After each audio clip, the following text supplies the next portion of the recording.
Hey everybody, welcome back to Black Fridays. We are here tonight and we just finished watching Justice on Trial, the movie. That movie was a lot to unpack. But like I told everybody, we're in school today, so we have a classroom setting and we're gonna delve into the movie so we can have a full discussion. With me, I have Miss Nancy Sung Shelton. And you are here on behalf of what company? Lutheran Services Florida. Lutheran Services Florida. And of course, we have writer and producer, Mr. Chad Lawson Cooper here with us as well.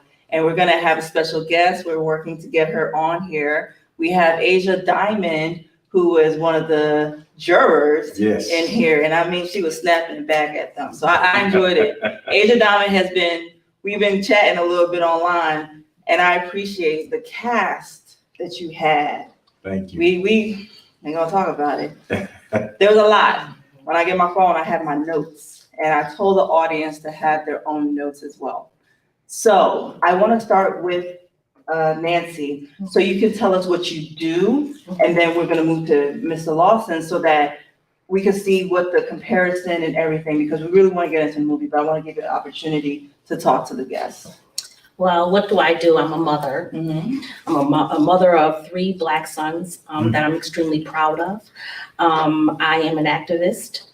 I am a warrior, but professionally, I work for the largest nonprofit in the state of Florida, and I have the honor to serve as the Director of Justice, Equity, Diversity, and Inclusion. Okay, so mom first, warrior, and professionally, you're doing what we kind of saw play out on screen. So Mr. Lawson, on screen, we saw advocacy, number one. And I think that plays into what we're talking about. That movie was a lot. So I'm gonna get nitty gritty with it. Okay. So the script in itself was beautifully written. Thank you. Beautiful. I mean, when I was looking at someone who has a minor a little bit in criminal justice, I was like, oh, we getting them with these words. So let's discuss the script. Sure. And did people help you in bringing the script together? Well, the movie script is very similar to the off-Broadway play script. So my dad, Louis Harper, Justice, Supreme Court Justice Louis Harper, of course, and the guy that played the civil rights attorney, the white gentleman, Gasmon, helped me shape it to fit the real judicial standards. Yeah. And you met the standards. You were talking about the law. You made a state to that, especially when we're talking about, statute of limitations. And as an advocate, as a director, sorry, I want to make sure I get the title right. What role do you play in helping people find justice out here? Well, I first and foremost, one of the things that I've been trying to change the lexicon in the community, especially with service providers and ones in particular that work with marginalized communities, Black communities, where they're going out saying that we're going to empower folks. And for me, that is another way of personifying oppression by using that language. Although there's benevolence behind it and there's good intentions, what I'm trying to have people say is that we want to activate. Because when you say you're empowering someone, you're saying that through your benevolence, your kindness, and your power position, I'm giving you your own power back. But when you're activating someone, you are acknowledging that they own their own power. And it's your job to work with them in partnership to bring it forth for their own benefit, their own self-determination. So the work that I do, and I boldly do, courageously do, and unapologetically do, is represent the voices of those that often don't have access to the tables and decisions made on their behalf and greatly impact them. You mentioned the voices, activating, presenting, and in the movie, we saw the voices. Yes. Medgar Evers, Harriet Tubman, and Emmett Till. Yes. Some voices was loud. Yes. Especially Harriet's voice, like that was amazing. That's my wife. I saw, I was like, I'm gonna talk about, I was like, look, mama had a voice, but Chad Jr. or Lil Chad, That was him too. Yeah. Had a voice too. And then I sang "We Shall Overcome." The playlist in itself, I need a copy personally. Is it available on Spotify or Apple Music? It may be. I'm gonna check I gotta for it. check on that. Because that was a great playlist, but the voices you're presenting, action, you know what I'm saying? We still, clap action, but there was so much action in here.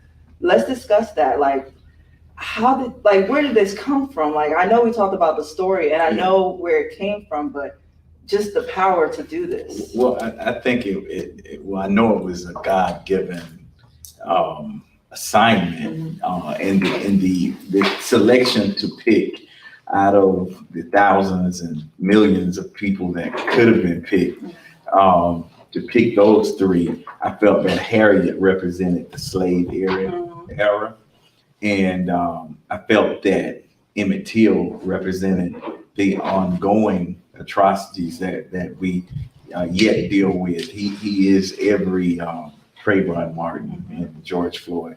And I felt that Medgar Evers represented the socio-economic division of the movie he dealt with. And he was killed because he was dealing with the numbers. And The numbers. yeah. So what are the numbers? On your side, you see a number, you said marginalized, but we know it meant Black. Well, it means Black, but other people of color Yeah. and other groups that aren't part of the dominant community. When I've heard Medgar Evers talk about how he was trying to encourage us to spend our money, us meaning Black people, to spend our money in our own community, I did quick research and I found out that the Black dollar lives for 6 hours. 6 hours. Yeah. That's correct. It circulates one time in our community. One time. In the Latino community, it circulates 6 times. In the Asian community, I think it's like 12 times. In the white community, it's indefinite. Yes. It just It stays, Absolutely. it lives there and thrives there. Absolutely. So, I feel that a great deal of, I want to say this the politically correct way. Well, GT Network is not about being politically correct. This is my network. So whatever we do say here, I want you to feel free to say it, and then we discuss it if we need to explain ourselves. Well, when I say it like this, when Black people had to deal with Black people, we were much more successful. But as soon as we got the opportunity to not have to deal with each other, it just dissipated. When you look at Black Wall Street, there was not just that one Black Wall Street. There were several. DC had a big Black Wall Street, but there were several around the country. I think what made the one in Tulsa so famous, of course, is because of what happened there. But as soon as we got desegregated, it divided us. The word divide. It divided us, and I think that too comes with a tad bit of spirituality that when we were brought over here as a people, they separated us, and that spirit of separatism is still. It still goes on. And I don't know why it is that we will take Black from Longhorn and we'll wait 2 hours to be seated and the food may not be right, but we'll go back and we'll keep going back. But if Pearly Soul Food doesn't seat us sometime, That's why I don't support Black people. I don't support Black people. Why is that? Well, There's actually a term for it. It's Yeah. internalized oppression. Yep, all that. exactly. It's That's a sad. lot. When we look at psychology, I also do that too. You talk about where really it started, separating us from even just ripping us apart from the homeland, Yeah. whichever place. Like there's some people who feel like they're foundational Americans. People feel like they're African, African pride. So there's a separation even within our group of who we are, and we're searching for identity. So when someone is ripped away from a mother, a father, ripped away from siblings, ripped away from their country, their land, there comes a sense of a loss. And that identity, people are constantly trying to find it. And so because they're trying to find it, if they can, they will create their own identity, which we're trying, when we talk about, who was it? Marcus Garvey, you know, when we talk about Malcolm X, Martin, it was all about our identity. And so we say, why? And it's like, look, an identity. You go back to W.E.B. Du Bois, the souls of Black people, Black folks, rather. Yeah. The reconstruction of Black America. You know, and it's so, it's paideia. Paideia is a term that's used that W.E.B. Du Bois coined in many of his writings as we must be educated mentally and physically.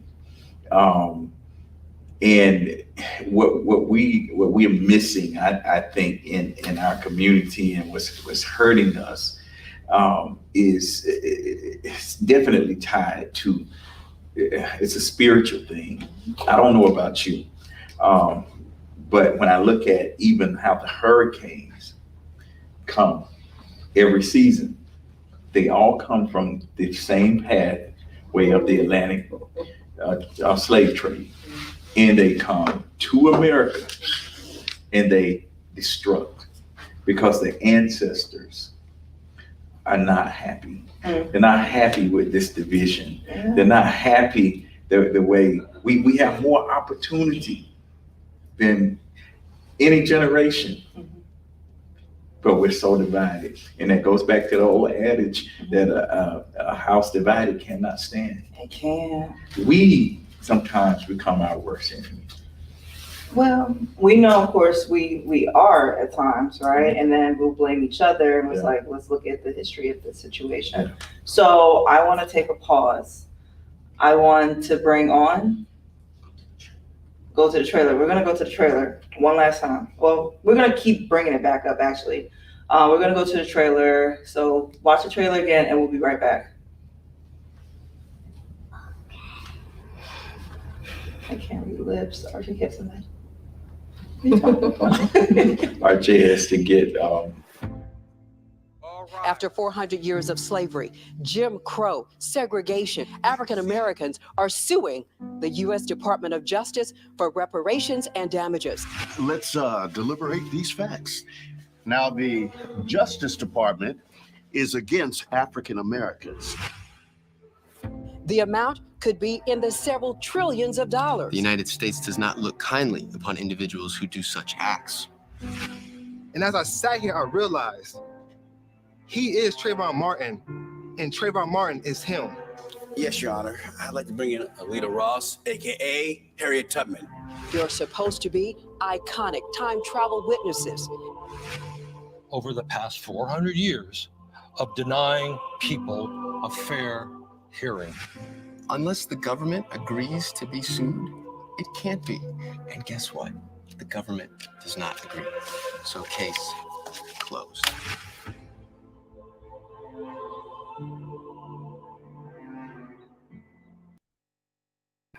Hey everybody, welcome back to Black Friday with Rock the Block. I am Bolaji.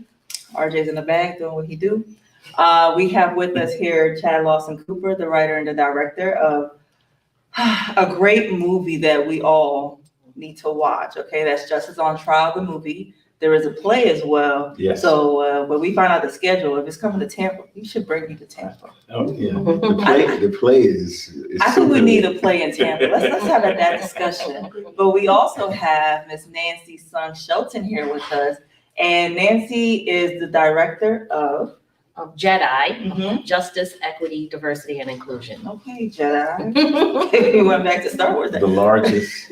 The largest The nonprofit. largest. Yes, the largest nonprofit in Yes. Florida. All right, and we have with us one of the cast members, the jurors from Justice on Trial. We have Miss Asia Diamond coming to us here from Atlanta. So RJ's gonna pull her up for us.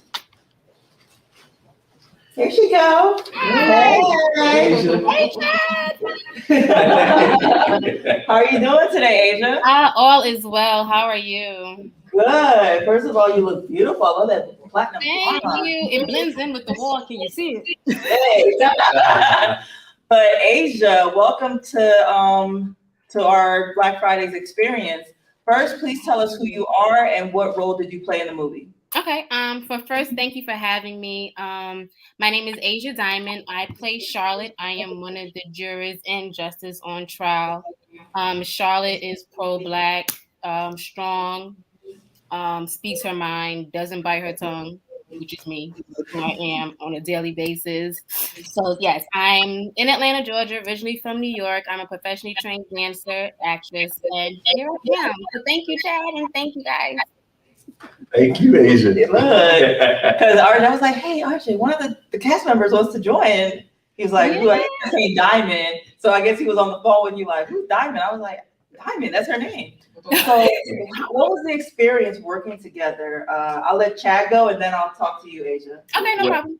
Well, Asia and I connected immediately because she's just such a cool person. Mm-hmm. And so, everything to me has to flow spiritual. Yeah. So just automatically when I saw her, I knew she was the right one for that part. Yeah. So as nice as she is, you can see she can clap back in R&B. Now let's talk about the clapbacks, Asia.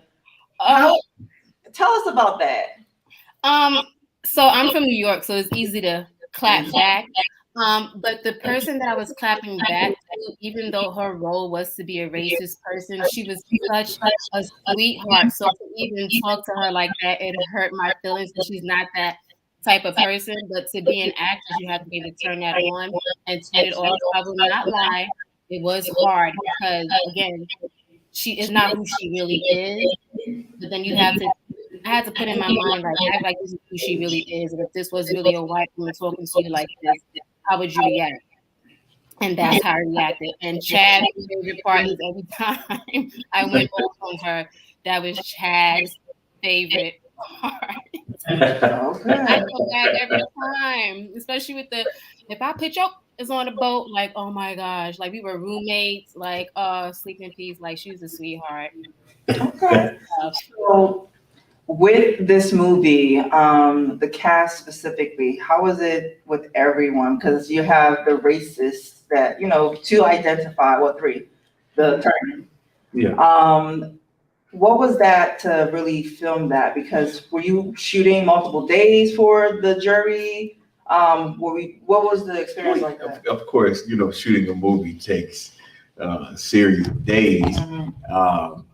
But actors or acting, when I even teach on acting, the first thing that I ask actors to do is define acting.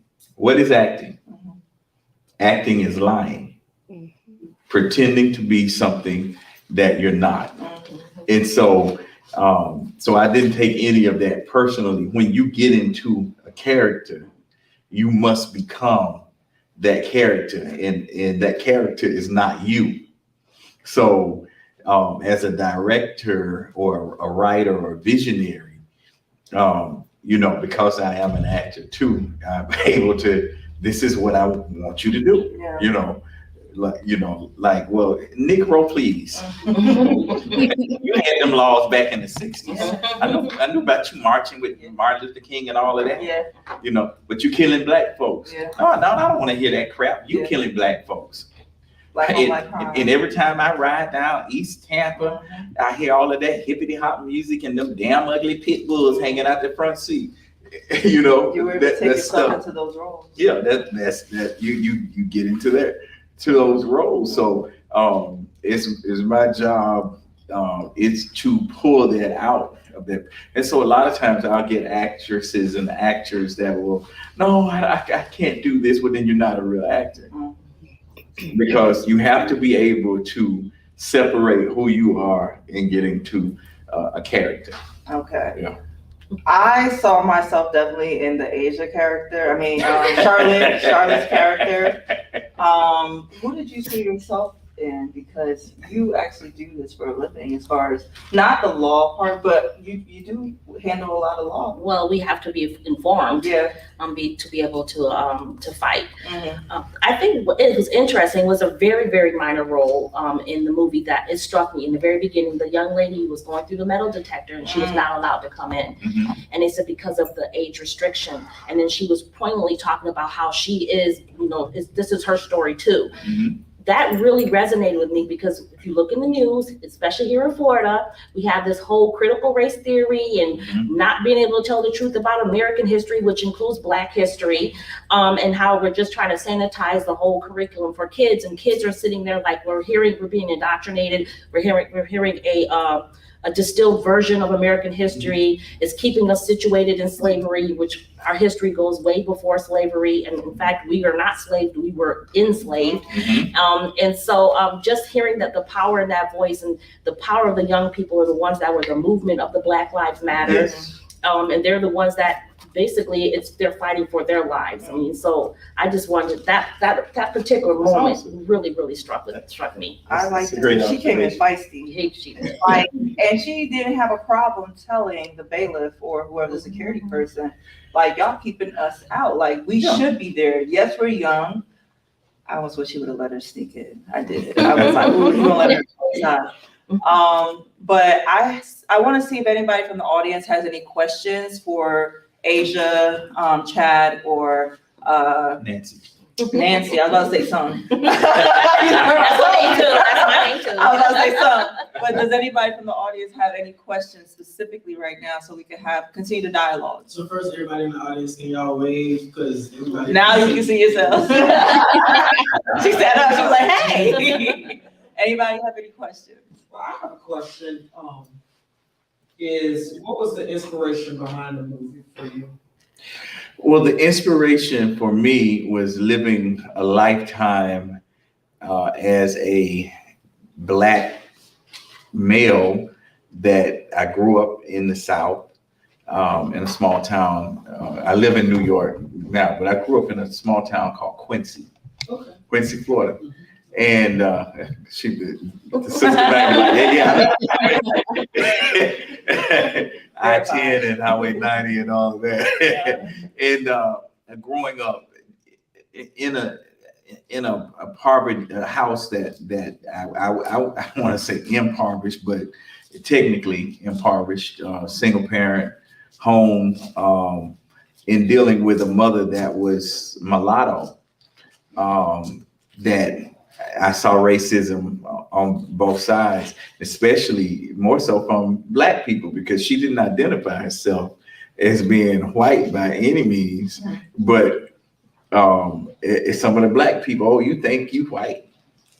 And, but I remember going to the dentist's office with her, and we had to go through a back door.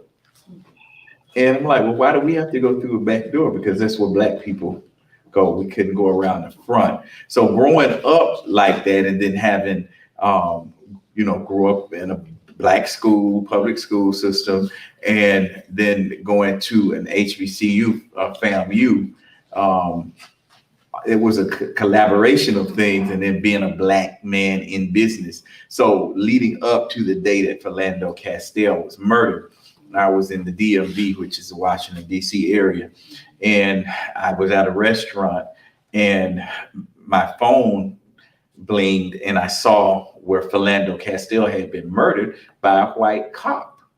And he was saying, listen, I'm not trying to do anything. What are you stopping me for? And the cop just panicked and shot him. My hypothesis about it would be because he was Black. Why you just gonna shoot? You afraid of me because I'm Black? Like people are afraid of a Black cat, but you're not afraid of a white cat. You're afraid of me because I'm Black, and it troubled me so that I sat in that restaurant with all of those white people. I was a Cracker Barrel in tears. I cried like a baby, and I know they were probably like, "What is wrong with this Negro?" But I was feeling everything that I felt that other Black men felt.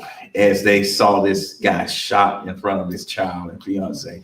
And it was at that moment I got the epiphany that I had to do something. I could no longer just sit by and watch it on TV and be like, oh, that's so sad. What can I do? I think we all have gifts. We may have different gifts, but we all have something that we could do. Yours might be singing. Yours might be marching. Yours might be doing seminars. Yours might be politically or working in the corporate world with diversity to help the disenfranchised. But we all have something. And at that moment, I believe God spoke to me and said, take your gifts from theater and film and make a difference. You know, we can make, you know, I could do a whole bunch of buffoonery stuff because by nature, I'm a comedian anyway. If you roll with me, everybody who works for me or works with me knows we're going to laugh 24/7. But at the end of the day, what would the legacy say? What have we created that's going to encourage another Black young man, young woman, young boy, young girl to say, you're not going to be another statistic. You can make it. You are somebody. Let's go back to our origin, where we come from. Well, why are people scared of just the color of our skin? Because Black is powerful.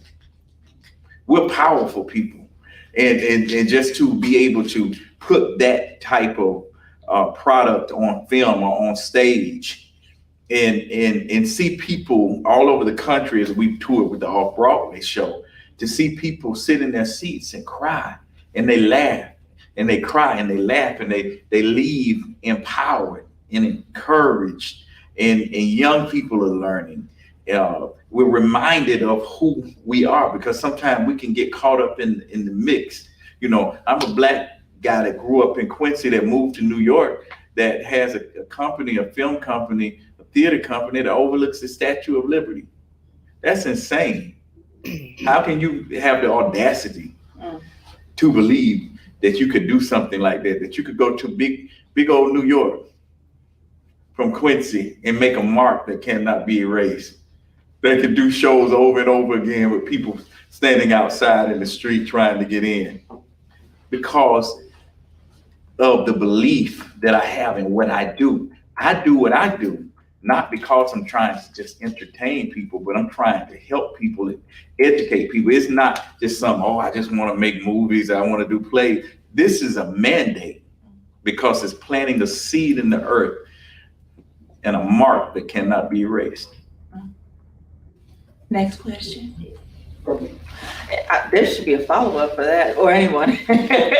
But I'm very familiar with Ms. Nancy. well, give Nancy a couple questions. All right. So I think one of the things that you spoke about that Nancy should be able to resonate with is mulatto, having to deal with two race, and how to integrate that into a society where, even in our own culture, we have to choose. You speak to that, Nancy. Well, one of the things I pronounce to the world that is nobody's job to define my Blackness. I am Black. I'm also Korean. And so for me, it's an experience of self-identity, as you mentioned earlier, but at the same time, I land in the same place every time, that I am a powerful being in a really unfortunate place. But I also recognize the power and the ability to be able to make position myself to be a resource. Through my identity, I consider myself, I'll say this publicly, that Black don't crack and Asian don't raisin. So from both areas, you know, I'm blessed. No. You're enjoying both sides. I'm blessed. But the fact is that I'm able to tap into all those pieces of who I am, because I am multi-layered. I'm an onion, so I'm not just a Black person. And I think it's a misnomer to say that there is a Black culture, because that means that we're monolithic. We're just one thing that can be defined as such. We have an abundance of uniqueness and diversity within our group of our as we come together as a complexion. Yes. And so for me, it's like, again, nobody can define my Blackness. It's my job. Got me doing the Baptist route. RJ said, hold on a second. While I'm adjusting the camera, I was chatting with Asia in the, like, where everybody else can see, and she was saying that she had a particular experience as well. And I also want to know from her, what was the tension like in the room while you all were deliberating as jurors? Because I know sometimes you get into role and get into character, and stuff gets real in the background. I wanted her to sort of answer to that. Okay. So when I did that, especially during Emmett Till scene, I did cry because I felt when he was crying for his mom, I just felt like it just hurt because I'm a mom. And the fact that he couldn't get to his mom couldn't be there to help him, and the fact that child was able to bring it back in travel time and to see what Emmett actually went through, the flashbacks that he went through, it hurt. So that scene felt too real to me, even down to the makeup. I really felt his pain. I felt his mom's pain, and it hurts. And like even recently, unfortunately, I can't remember the young man's name, where the cops beat him and they were saying that he was just running home to his mom. It's like your mom is your protector. You expect your mom to always be there. And for the way that Emmett was crying out for his mom and knowing that his mom couldn't be there, it just truly hurt. So I would have to say that scene was the most touching scene to me, was the Emmett Till scene. As a mother, I would transition to you as well. I'm not, but Yeah, it was heartbreaking. Yeah, it was really heartbreaking. I remember, as I mentioned earlier, I had the privilege and honor to have raised 3 delightful, resourceful, amazing, creative Black men. My middle son, we lived in an urban setting. We lived in a financially disadvantaged community, Black community. And at that time I was deeply into politics.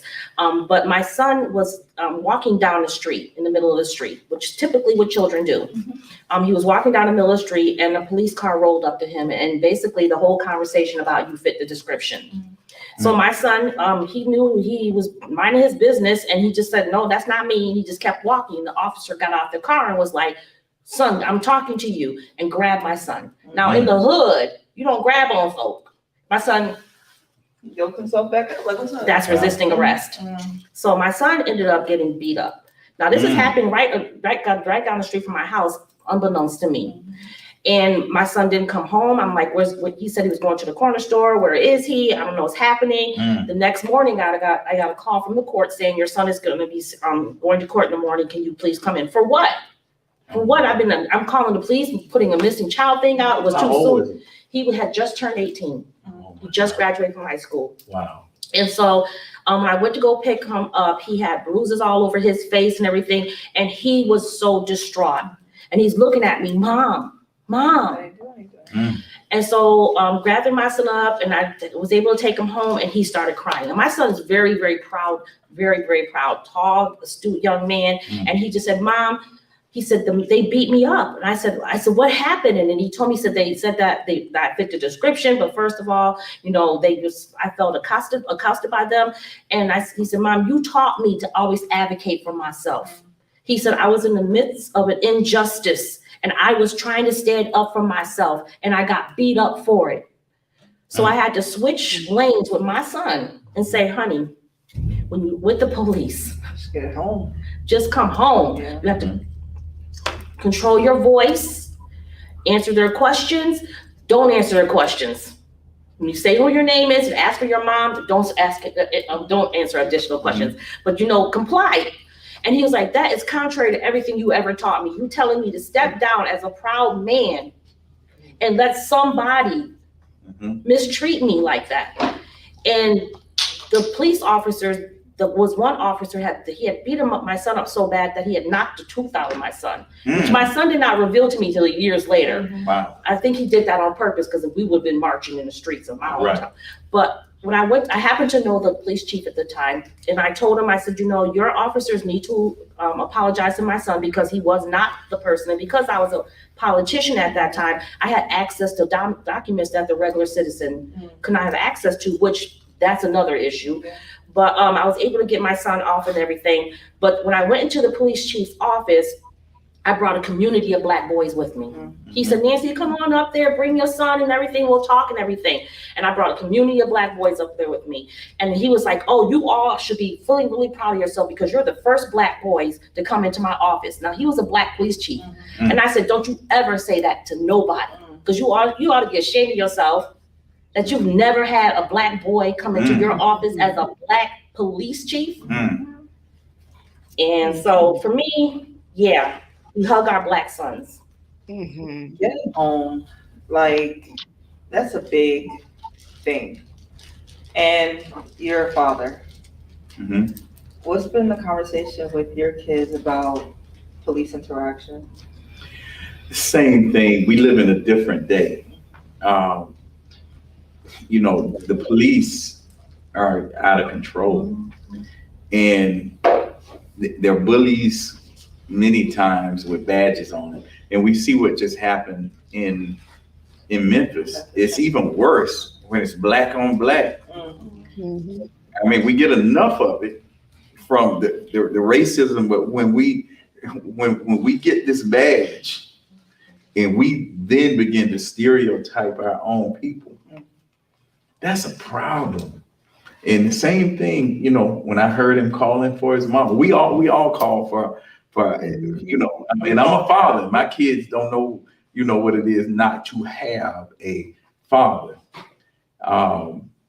You know, but it's different. My daughter's here, my grandkids are here, but it's different when you have a mama.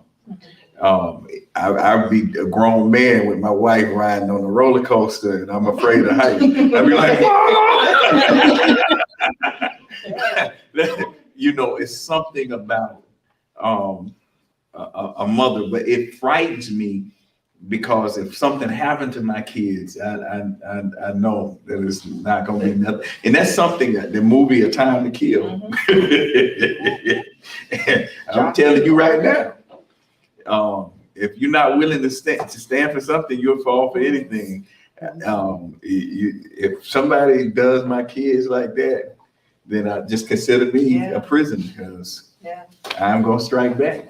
You know, I hate that it's like that, but it is what it is. And Asia, have you had the conversation of police interactions with your kid? I haven't. She's 9, and y'all may laugh at this. My child she's very, very fair skinned, but she's Black. So people think she's white. I had a little girl come to me one time and say, Amaya keeps saying she Black. I'm like, she is. She's like, but her skin's not Black. We come in all shades, sweetheart. My child is 100% Black. Her mama Black, her daddy Black, her grandmother Black, my mama Black. Everybody is Black. So I have not had that conversation with my child. But I think she started because she had with my mom. Like, so were you a slave when you were growing up? No. Was your grandmama a slave? No. Then my child she's even at the point where she said, well, you know, we were on the bus, Grandma. I was sitting in the front and you were sitting in the back. No, ma'am. We're all going to be in the back together because we're all Black. We're all the same. Like, we all come in different shades. Like I was telling RJ, I'm a professionally trained dancer, and I went to an all-white ballet school, and I bumped into a girl, and she just wiped her arm off. And I'm like, I had to go home and tell my mom, and she's like, because you're Black, unfortunately. So I haven't had any of these conversations with my 9-year-old yet. I'm not even sure where to start, how to start. I'm not even ready, to be honest. There's so much going on. And she's still in that stage. She doesn't even know that she is. Okay. Mine's is kind of really hard. Yeah, no, I appreciate your insight and your transparency with that, because some parents don't know where to start until something happens sometimes, and then it triggers that conversation. But you had another question. Yes, I thought you did an elegant job of connecting history to today. And I'd like to know kind of like, what was your thought process as you was connecting the pieces? Because I really believe that a lot of the things that happen to us as Black people is getting passed down through our legacy, through our lineage. So I really like the way you connected today's right along with history, because I really believe a lot of it is institution. A lot of it is structured already in society. So what was your thought process? Or what were you thinking about? Because I know you was connecting the history to Right. what we're doing today. Well, it is I said with the witnesses as a typology of sorts, that Harriet represents, you know, the slavery, which we're still dealing with slavery. It's just modern day slavery. We're still dealing with Emmett Till stuff, and which makes no sense. And we're still dealing with, you know, the financial situations within the Black community. And to the point, you take Sandra Bland, who was mentioned. She got arrested in Texas, and the reason she spent the night in jail is because this master's degreed woman could not come up with $500 between her, and nobody in her family had it. And so she called around, nobody could come. $500. You have a master's degree. Had you had $500, you wouldn't have been dead right now. We have been targeted. White America has, as you say, it's systemic. They want us poor because money is power. And even if it's the difference to being Black and having some money and being Black and having no money. Money gives you options. In fact, when you Black and you have money, they tend to see you differently. Oh, you're not like the others. And then we present as we're not like everyone else either, so we don't have that part. Yeah. Some do, and then some don't. You know, I tend to not change. You know, wherever I am, whether it's on Wall Street or my street or anywhere, it's the same. I'm not going to change the way I talk. You know, it's never going to be, how are you, Dan? I'm good. Good evening. No, I'm Black. I'm Black and I'm proud. Yeah. You got people like Steve Harvey, Black and they're proud. Go ahead. I just noticed that you may not change, but people will change the way they see you and view and communicate about you in society. But I have one more question. I'm not monopolized, but it's quite interesting. I noticed that there was a big emphasis on this white woman did it. It was a white woman that said it in the movie when they was illustrating like Emmett Till. It was a white woman who made the statement, and when they burned down the thing in Tulsa, it was a white woman who said something. I don't know if you did that on purpose or what was that? I guess I'm trying to figure out, was there something you were trying to emphasize? I'm feeling Dr. Agmar or he's a challenge. Eve was a white woman. I'm just saying. Karens are real. So when we go back to who influenced their husband to kill Emmett Till, a white woman. The reason that they burned Tulsa down, the Black Wall Street, a white woman lied on a Black man and said that he raped her, and that gave them an excuse to go and attack the whole Black community.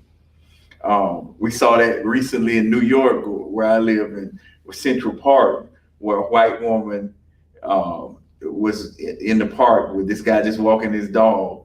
And his name was Cooper. I think her name was Cooper too. And just screaming at him and about, it would have lied if it had not been on camera.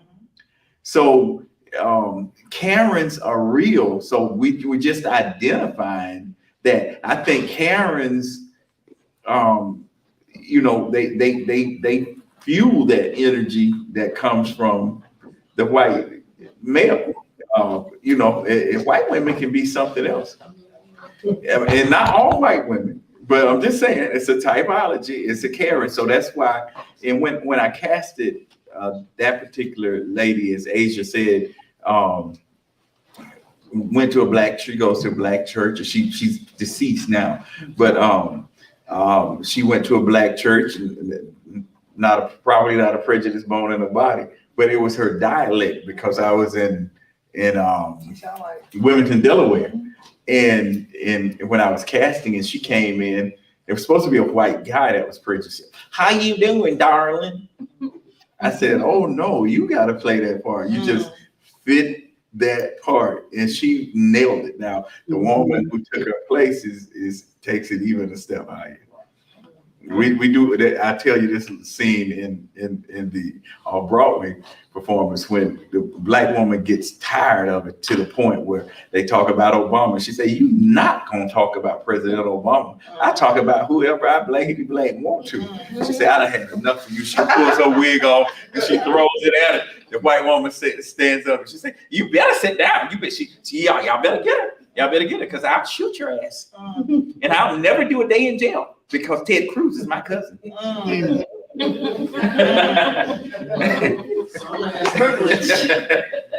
underlying tone is beyond justice, specifically about reparations. And that is a area of conversations that not many in our community are versed enough about to really have a good opinion, a good educated understanding about what it is. So Nancy, this is for you. Okay. As regards to justice, diversity, equity, inclusion, DEI is a trending thing going on right now. How does reparations cue into where we are now? And is it even a real conversation?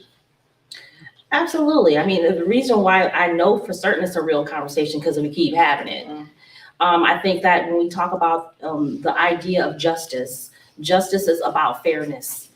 And you think about the world, and I just wrote this down too, because you were in the movie there, they were seeking $6.4 trillion in reparations. And I found out that Black folks, our community, contribute, we have a $1.3 trillion in gross national income, and only 2% of that is recirculated in our community. But for me to just think about that, we generate $1.3 trillion to contribute to American society. We're almost going to be paying ourselves back, the way that I look at it. All the years that we've been contributing to society, paying taxes, and also just the things that we have, our innovations and our inventions that we have that have improved our society and also increased our ability to be able to be a powerhouse in the world.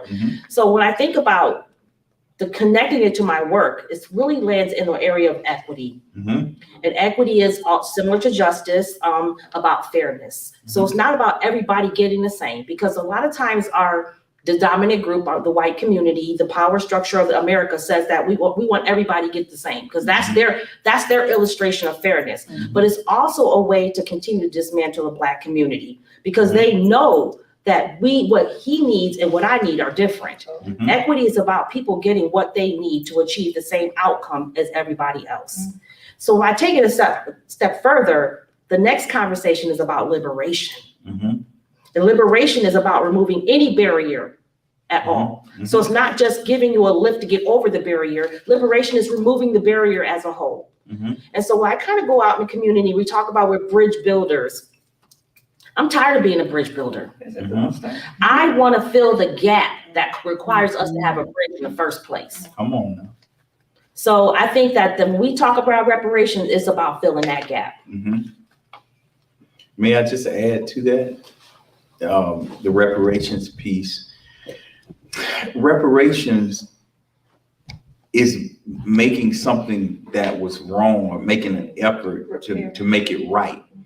If Nancy is driving her car and I just take my car and just run into her, I'm causing damage to her car. Now we pull over to the side and I say, "Oh, I'm sorry, Nancy. I really apologize. I'm going to send you a letter saying I'm sorry. Have a nice day." That doesn't fix the problem, because I've caused her damage and I've caused her loss.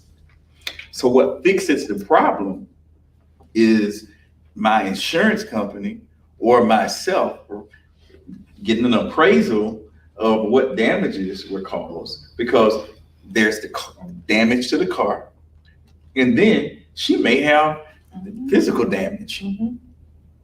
So once we analyze that, then I need to write her a check to make it better. If she can't work for 30 days, That's not her fault. She can't work for 30 days. That's my fault.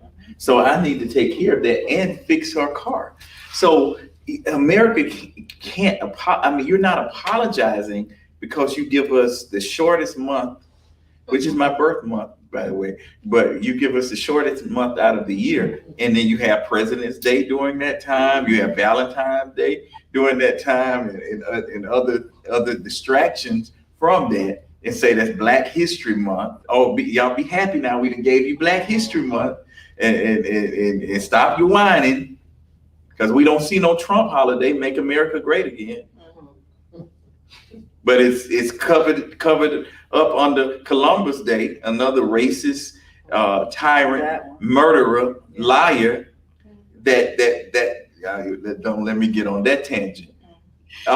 So how do we fix this? That 240 years of slavery, and then Jim Crow laws, and then that's another way of slavery. How do we get what is owed to us for the families, our families? If the Waltons, if the Rockefellers, and all of this, they inherited wealth, hundreds and millions of dollars from the free labor from our people, and we get nothing. In fact, we get punished for it. We be happy that you can drink from the same water fountain. Be happy now. You got a Black president, or you had one, and you got a Black vice president. Y'all just be happy. We'll just keep the Senate ran by Republicans, and we won't let you pass anything, but at least it looks diverse. That's not an apology. Would you be happy if I wrecked your car and just gave you a letter, or just say, come on, let me take you to McDonald's and we're gonna be cool? Your car still work. Yeah. But isn't that's the struggle though? That's the struggle. We say is wrong, but they say it's not wrong because of the time and the time when it occurred. We were free labor to them. We were the labor force to them when they didn't have machines, they didn't have computers. We was that. And so to them, that was just the economic way of doing business. But that don't make it right. No, it don't make it right. But I'm just saying in the sense of how do we fight that struggle? Because you say Republicans, but there's also liberals up there too that are very much keeping this power structure. And power structure is about who owns the wealth in this country. I'm glad you said that, because it's not just Republicans, it is some Democrats too. And how can we give Iran and all of these other countries billions and trillions of dollars, and we got homeless people right here in Tampa, Florida, that's sleeping under a bridge every day, and treat them like crap, but go over there and we proud to give them millions and trillions of dollars. It makes no sense, because at the end of the day, it's a poor person that don't take care of their own home and going out taking care of somebody else's home. And we talk about the human rights violations by other countries will feel entitled to, come and save everyone, but we're not saving ourselves here. And because it is Black History Month, so RJ and I were speaking earlier, he was like, we need to stop doing this only during Black History Month as far as Black holidays. Because we, especially all year round, we're doing stuff. Yeah. We started this 3 years ago, just randomly, and it's like it's taken on a life of its own. And having you here is a big thing for us. We know where we started. We started with watching like Love Jones. We kept it light. Because we understand like during Black History Month, there's so much that we're seeing. Yeah. And so much that we're learning, because it's like every year I was like, oh, did you know this person, created this and this person did this? And it was like, never knew this. And for me, RJ's always still teaching me stuff because he's from North Carolina. I'm Nigerian. So there's a lot. I talked about the ignorance of our people on the continent who don't know what happened here. Right. And then we come here and it's like a shock. And then, of course, we're pitted against each other because again, a house divided, you feel some type of way about somebody here, somebody feels some type of way about you coming here. It's like, I don't know what's going on. Yeah. So trying to bridge that gap, the bridge is exhausting. Yeah. It's very exhausting, but equity, you talked about that. It's Black History Month and we're doing Black Fridays. What would you like to give people as a lesson from Justice on Trial? If you don't want to fight for yourself, fight for this next generation. Why? We need reparations because this generation that we've raised up, they're not like, I don't know, you're probably much younger than me and Nancy. But our generation, we got certain goals, certain ways that we're gonna get up at a certain time and we're gonna go get it. This generation doesn't have that same zeal. They don't have that. They waiting on mama, when you gonna pay my phone bill? Daddy, I'm ready to eat. Yeah. Oh no, I don't eat McDonald's, but you give me a steak and shake. We come from a different generation. So if we don't get money back, what happens when we die out? Then there's no more fight. So we need to fight for the next generation and continue to educate, but fight for reparations because it's being given in individual states, individual cities. In California, they have made great progress with reparations, and it could be very possible that all of the African descendants of slaves in California would get $300,000 and some thousand. Now don't pack your bag and try to move to California right now. But make America great again. That's right. I mean, I feel sorry for my home state of Florida because the governor that is here is just an open bigot, an open racist person. And why wouldn't you want Black history taught in school?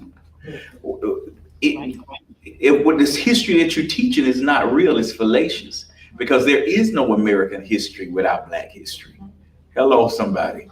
And they've taken all the inventions. You said that they've taken Black people's patents and inventions and put their names on it. And one of the scenes in Justice on Trial, the off-Broadway play, is we talk about those inventions. And that's where we get the white lady back. Asia, you would love this. He says, you know what? We invented the shoelancing machine. We invented the elevator. We invented the curtain rod. Then he picks up a bag of potato chips. He said, we even invented potato chip. And I know that your big fat white ass wants some.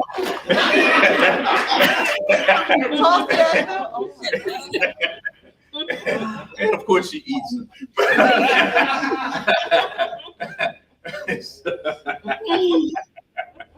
Thank you for that lesson. Asia, do you have anything, last comments from your role in the movie, from your role as a woman, a Black woman, and what you're doing out here? Do you have any last comments?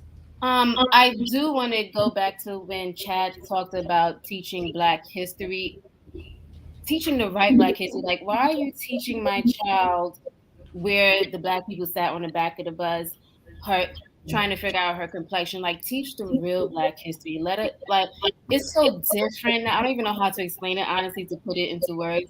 But if you're going to teach Black history, let's teach Black history correct. Because right now my child is fair skinned and she is confused, but she's 100% Black. So if we're going to teach Black history, I feel like we need to teach it right. I am Charlotte all day. I speak my mind. I don't bite my tongue. I don't do the whole racist thing. We're all one. And I just want everybody to understand that. I feel like if we can, I don't know what this world has came to be honest with, but if we can just all become one and not go off of I'm Black, you're white, you're Chinese, I'm Spanish, we're all just one. I feel like if we can all get into that mindset, I feel like this world would be such a much better place. All right. Amen. Thank you, Asia. And guess what? White people came from Africa too, because our life began in Africa. It's just the color of white. That's it. So, Nancy, I would like to give you the last part because what you're doing and the role you're playing now is very important. I think it helps to push what Chad is pushing with his film. What would you, last comments for our audience? Silence is the tool of the oppressor. We have voices, we have melodies, we have choruses. Wait, say that again, Nancy. Silence. Silence is what? Silence is the tool of the oppressor. We're gonna do that like we used to do in church. Read. Silence One more time. Silence is the tool of the oppressor.